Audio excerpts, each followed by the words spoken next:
لکھتے ہیں کہ اہل الحدیث آج کل کے دور کی پیداوار ہے، یہ زیادہ سے زیادہ 2 صدی 19ویں صدی میں ان کا وجود ہوا۔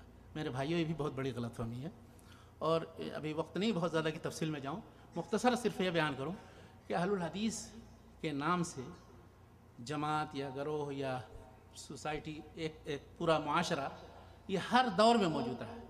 30ویں صدی ہجری میں امام ابو الحسن اشعری تھے، ان کی وفات 324 ہجری میں ہوئی۔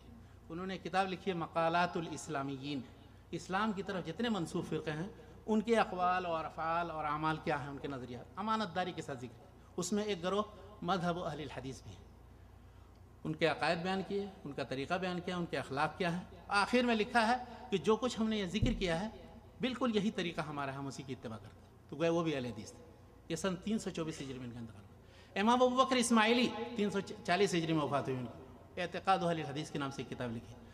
ایک 489 میں وفات ہوئی ابو المظفر سمعانی کی، انہوں نے الانتصار لاہل الحدیث کے نام سے ایک کتاب لکھی کہ اہل الحدیث کونے کونے میں آپ دنیا کے چلے جائیں ان کے اندر کوئی اختلاف نہیں، اس لیے کہ وہ ایک طریقے کو مانتے ہیں۔ اس کے مقابلے میں متکلمین ہیں اور دوسرے گروپ ہیں، ایک کچھ کہتا ہے، دوسرا کچھ کہتا ہے، تیسرا کچھ کہتا ہے۔ صفات باری کے بارے میں اختلاف ہے، خلق قرآن کے بارے میں اختلاف ہے، اور دوسرے سارے اعتقاد کے مسائل کے بارے میں اختلاف ہے۔ فقہی مسائل کی تو وہ تو دور کی بات ہے، اس میں تو بہت زیادہ اختلافات ہیں، لیکن اہل الحدیث ہمیشہ اپنے ایک منہج پر قائم، وہ ہے اتباع کتاب و سنت کا منہج۔ تو میں آپ کو بتاؤں کہ 3ویں 4ویں صدی ہجری سے لے کر کے یہاں تک ابن خلدون نے، جو مشہور مورخ ہیں، انہوں نے اپنی کتاب میں مقدمہ ابن خلدون میں لکھا ہے کہ لوگوں کا اہل السنت عام طور پر تقریباً 2 متمیز یا ممتاز گروہوں میں تقسیم ہو گئے، ایک اہل الحدیث، دوسرے اہل الرائے۔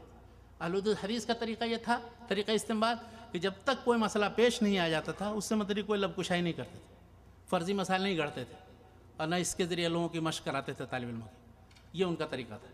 دوسرا طریقہ یہ تھا کہ ہر مسئلے سے متعلق وہ دیکھتے تھے کہ اس سلسلے میں رسول اللہ صلی اللہ علیہ وسلم سے کوئی حدیث وارد ہے کہ نہیں، صحابہ کرام سے کچھ منقول ہے کہ نہیں۔ جب تک نہیں وہ پا لیتے تھے اس وقت تک اس سے متعلق کوئی چیز نہیں، اگر نہیں پاتے تھے تب پھر وہ اجتہاد کرتے تھے۔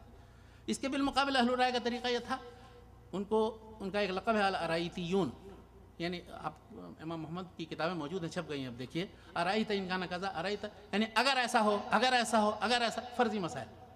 تو ان فرضی مسائل کے ذریعے وہ کوشش یہ کرتے تھے، ان کا مقصد یہ تھا کہ طالب علموں کی مشق کرائی جائے ان کی، کہ کس طرح سے وہ مسئلہ مستنبط کریں، لیکن اس کی ضرورت نہیں محسوس کرتے تھے کہ واقعی وہ مسئلہ پیش آیا کہ نہیں پیش آیا۔